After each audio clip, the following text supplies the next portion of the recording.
आज है 10 सितंबर दिन मंगलवार। खबरों के बढ़ने से पहले एक नजर सुर्खियों पर। किसानों को फल और फूल की खेती के लिए आधा खर्च देगी सरकार। बिहार के नेशनल हाईवे परियोजना के लिए केंद्र सरकार ने जारी किए इतने रुपए। भूमि सर्वे में लगेंगे ये दस्तावेज। बिहार के विश्वविद्यालयों में कार्यरत शिक्षकों के वेतन का सत्यापन करवाना हुआ अनिवार्य। देश में मंकी पॉक्स के संदिग्ध मिलते ही केंद्र ने सभी राज्यों को एडवाइजरी की जारी। सौरव गांगुली ने की ऋषभ पंत के टेस्ट करियर की तारीफ। छोटे प्रारूपों में सुधार की दी सलाह। नेवी ने सेलर्स के पदों पर निकाली भर्ती। 12वीं पास करे आवेदन। इंडियन नेवी ने सेलर्स के पदों पर SSR मेडिकल असिस्टेंट भर्ती निकाली है। आवेदन प्रक्रिया शुरू है और आवेदन करने की अंतिम तारीख 17 सितंबर है। इच्छुक उम्मीदवार इसकी आधिकारिक वेबसाइट joinindiannavy.gov.in पर जाकर आवेदन कर सकते हैं। आवेदन एकदम निःशुल्क है। इस भर्ती के लिए उम्मीदवारों को साइंस से 12वीं पास होना जरूरी है। उम्मीदवारों की आयु सीमा 17 से 21 वर्ष के बीच में होनी चाहिए। उम्मीदवारों का चयन लिखित परीक्षा, टेस्ट और डॉक्यूमेंट वेरिफिकेशन के आधार पर होगा। भर्ती से संबंधित सटीक और अधिक जानकारी के लिए आप इसके आधिकारिक वेबसाइट और अधिसूचना को देख सकते हैं। मुंबई में होने वाले बिजनेस समिट में शामिल होंगे सीएम नीतीश। मुंबई में 13 सितंबर को बिजनेस समिट का आयोजन होने वाला है। सीएम नीतीश इसमें शामिल होने के लिए मुंबई जाएंगे। इस दौरान उनकी मुलाकात देश के कई बड़े उद्योगपतियों से हो सकती है। मुलाकात के दौरान वे प्रदेश में निवेश के लिए उन्हें न्योता भी देंगे। इसकी जानकारी प्रेस वार्ता के जरिए उद्योग मंत्री नीतीश मिश्रा ने दी है। उन्होंने कहा है कि मुंबई में हम लोग मीटिंग करने जा रहे हैं। बिहार में बड़े उद्योग लगाने के लिए कोशिश कर रहे हैं। पिछले साल दिसंबर में पटना में ग्लोबल इन्वेस्टर्स समिट का आयोजन हुआ था। इस दौरान 52,000 करोड़ के निवेश पर MOU हुआ था। अब इस पर काम शुरू हो चुका है और इसमें 36,000 करोड़ रुपए का इन्वेस्टमेंट का रास्ता खुल गया है। बिहार पर्यटन में आज हम बात करेंगे पटना के बारे में। पटना बिहार का एक जिला होने के साथ ही प्रदेश की राजधानी भी है। ये शहर बिहार में गंगा किनारे बसा हुआ है। इस जिले में आपको पर्यटन के लिए कई ऐतिहासिक से लेकर धार्मिक स्थल और कई मनोरंजन की चीजें देखने को मिल जाएंगी, जहां आप भ्रमण के लिए जा सकते हैं। इस जिले में आपको सभ्यता द्वार, तारामंडल, अगम कुआं, कुम्हरार, तख्त श्री हरमिंदर साहिब, पटना महावीर मंदिर, गांधी मैदान, गोलघर, गांधी संग्रहालय, श्री कृष्ण विज्ञान केंद्र, पटना संग्रहालय, ताराघर, खुदा बख्श लाइब्रेरी, सदाकत आश्रम, संजय गांधी जैविक उद्यान, दरभंगा हाउस जैसी कई जगहों पर आप घूमने जा सकते हैं। बिहार के नेशनल हाईवे परियोजना के लिए केंद्र सरकार ने जारी किए इतने रुपए। केंद्र सरकार ने बिहार के नेशनल हाईवे परियोजना के लिए 26,710 करोड़ रुपए की राशि की स्वीकृति दी है। केंद्र सरकार की तरफ से मिली इस राशि से वित्तीय वर्ष में एक्सप्रेसवे, एलिवेटेड रोड और पुल की बड़ी परियोजनाओं को तैयार किया जाएगा, जिसके तहत अनीसाबाद दीदारगंज एलिवेटेड के लिए 2,000 करोड़ रुपए की मंजूरी मिली है। इसका निर्माण 17 किलोमीटर में किया जा रहा है। केंद्र सरकार के इन पैसों से प्रदेश में एक्सप्रेसवे निर्माण में तेजी आने की उम्मीद है।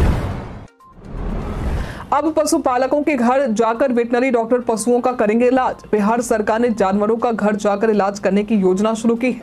इस योजना के तहत 3 करोड़ 35 लाख से अधिक जानवरों का इलाज घर बैठे ही किया जा सकेगा। इसके लिए 1,100 वेटनरी डॉक्टरों की टीम तैनात की गई है और 534 प्रखंडों के लिए मोबाइल वैन मुहैया करवाई गई है। इलाज मुफ्त होगा, दवाइयां भी मुफ्त में दी जाएंगी। पशुपालक सुबह 9 बजे से शाम के 5 बजे तक कॉल सेंटर 1962 या किसान पशुपालक ऐप के जरिए डॉक्टरों से संपर्क कर सकते हैं। 227 प्रखंडों में विशेष रूप से मोबाइल वैन खरीदी गई है। नील गायों की नसबंदी पर भी विचार किया जा रहा है।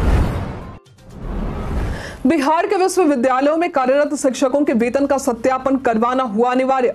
बिहार के विश्वविद्यालयों और अंगीभूत महाविद्यालयों में कार्यरत शिक्षकों के वेतन का सत्यापन किया जाएगा। अब इसे अनिवार्य कर दिया गया है। सभी विश्वविद्यालयों के अधिकारियों को शिक्षा विभाग ने आगाह किया है कि जिन शिक्षकों और कर्मचारियों ने वेतन सत्यापन नहीं किया है वे जल्द ही करवा ले, वरना वेतन पर रोक भी लगा दी जाएगी। अभी तक कितने शिक्षकों और कर्मचारियों ने वेतन सत्यापन करवाया है, इसकी जानकारी विश्वविद्यालयों से 15 सितंबर तक मांगी गई है। कट गया है राशन कार्ड से नाम तो दोबारा जुर्माना है आसान। केंद्र और राज्य सरकार की गरीबों की सहायता और उनके भोजन के लिए मुफ्त भोजन योजना चला रही है। इस योजना का लाभ उठाने के लिए राशन कार्ड से नाम जुर्माना जरूरी है। ऐसे में कुछ ऐसे भी लोग हैं जिनका राशन कार्ड से नाम किसी कारण से हटा दिया गया है। यदि आपका नाम राशन कार्ड से कट गया है तो इसे पुनः जुर्माना आसान है। ऐसा होने पर सबसे पहले आपको खाद्य आपूर्ति विभाग की आधिकारिक वेबसाइट nfsa.gov.in पर जाना होगा। यहाँ राशन कार्ड विकल्प पर क्लिक करना होगा और अपने राज्य, जिला, ब्लॉक या पंचायत का चयन करना होगा। फिर राशन की दुकान, दुकानदार का नाम और राशन कार्ड का प्रकार चुनना होगा। यदि आपका नाम सूची में नहीं है तो नजदीकी खाद्य आपूर्ति विभाग में जाकर नाम जोड़ने का फॉर्म भरें और आवश्यक दस्तावेजों की फोटोकॉपी संलग्न करें। फॉर्म सबमिट करने के बाद आपका नाम राशन कार्ड से जुड़ जाएगा। भूमि सर्वे में लगेंगे ये दस्तावेज। बिहार में भू सर्वेक्षण को लेकर कई लोग काफी परेशान हैं और उन्हें कई समस्याओं का सामना भी करना पड़ रहा है। जमीन के कागजातों को लेकर वे सरकारी कार्यालयों के चक्कर लगा रहे हैं। इसी बीच कई लोगों के बीच कई तरह की भ्रामक खबरें भी फैल रही हैं। इन्हीं परेशानियों को देखते हुए बिहार सरकार ने नोटिस जारी कर सब कुछ स्पष्ट किया है। बिहार सरकार ने कहा है कि लोगों को परेशान होने की जरूरत नहीं है। यदि कोई दूसरे राज्य या शहर में रह रहा है तो वो सर्वे का काम ऑनलाइन करवा सकता है। इसके अलावा भू अभिलेख और परिमाप निदेशालय की वेबसाइट पर जाकर पूरी प्रक्रिया समझी जा सकती है। वहीं जरूरी दस्तावेजों में स्व घोषणा का प्रपत्र 2 चाहिए। खतियानी रैयत या जमाबंदी रैयत के वंशज प्रपत्र 3 में वंशावली तैयार कर अंचल के शिविर में देंगे या वेबसाइट पर अपलोड करेंगे। राजस्व रसीद की छाया प्रति, यदि क्रय बदालेन या दान की भूमि है तो दस्तावेज की छाया प्रति, बंदोबस्त भूमि या भूदान प्रमाण पत्र, वासगीत पर्चा की छाया प्रति, जमाबंदी रैयत जीवित है तो केवल स्व घोषणा प्रपत्र 2 देना है, वंशावली नहीं। देश में मंकी पॉक्स का संदिग्ध मिलते ही केंद्र ने सभी राज्यों को एडवाइजरी की जारी। देश में मंकी पॉक्स का एक संदिग्ध मरीज मिला है। मामले के सामने आते ही केंद्र सरकार सतर्क हो गई है। इस मामले में सभी राज्यों और केंद्र शासित प्रदेशों को स्वास्थ्य मंत्रालय ने पत्र के जरिए एडवाइजरी भी जारी की है, जिसमें सभी राज्यों को सतर्कता बरतने के साथ ही संदिग्ध मरीजों की जाँच और उनके संपर्क में आने वाले लोगों का पता लगाने की सलाह दी गई है। स्वास्थ्य मंत्रालय ने कहा है कि विश्व स्वास्थ्य संगठन ने मंकी पॉक्स पर चिंता जताई है, इसलिए इस पर सख्ती बरतने और इससे निपटने के लिए सभी उपायों को करने की जरूरत है। शिवदीप लांडे के सीमांचल में पोस्टिंग से खुश हुए लोग, वायरल हो रहा है ये वीडियो। अभी हाल में आईपीएस अधिकारी शिवदीप लांडे की पोस्टिंग सीमांचल में हुई है ताकि इस क्षेत्र में हो रहे अपराध पर नकेल कसा जा सके। शिवदीप लांडे अपराधियों के खिलाफ त्वरित कार्रवाई और सख्त रवैये के लिए जाने जाते हैं। सीमांचल में इनके पोस्टिंग के बाद अब एक ई रिक्शा चालक का वीडियो वायरल हो रहा है। इस वीडियो में वो रिक्शा चालक अपने यात्री को शिवदीप लांडे की प्रशंसा करते हुए दिखाई दे रहा है।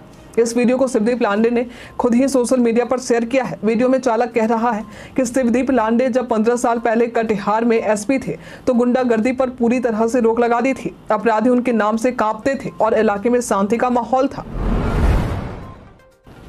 किसानों को फल और फूल की खेती के लिए आधा खर्च देगी सरकार। मुख्यमंत्री बागवानी मिशन योजना के तहत अब किसानों को फल और फूल की खेती के लिए आधा खर्च सरकार द्वारा दिया जाएगा। यदि आप पपीते की खेती करने की सोच रहे हैं तो आपके लिए एक खास अवसर है। आप 70% अनुदान का लाभ उठा सकते हैं। ये योजना बागवानी को बढ़ावा देने के लिए शुरू की गई है और इसका लाभ आप अपनी थोड़ी सी जमीन पर भी उठा सकते हैं। जमीन नहीं होने की स्थिति में आप जमीन लीज पर लेकर इस योजना में शामिल हो सकते हैं। आवेदन करने के लिए आपको horticulture.bihar.gov.in पर जाना होगा। बता दें कि योजना के तहत आपको कम से कम 0.25 एकड़ और अधिकतम 10 एकड़ तक के लिए लाभ मिलेगा। इसके अलावा 23 जिलों में केला की खेतों का अभी विस्तार किया जाएगा और फूल की खेती के लिए 70% अनुदान प्रदान किया जाएगा।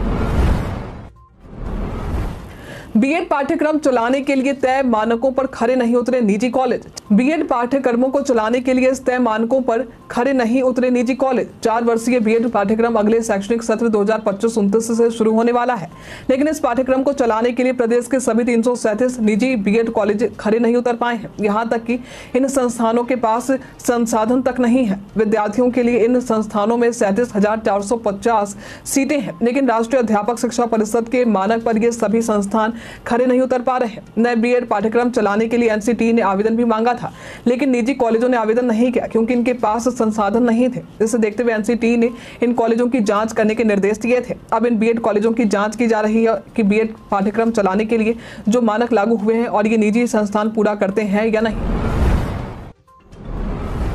पटना गया डोभी एनएच निर्माण मामले में अदालत में पेश हुई रिपोर्ट। पटना गया डोभी राष्ट्रीय राजमार्ग निर्माण के मामले में पटना हाईकोर्ट ने सुनवाई पूरी की है। इस दौरान एनएचएआई के प्रोजेक्ट डायरेक्टर ने प्रगति रिपोर्ट पेश की।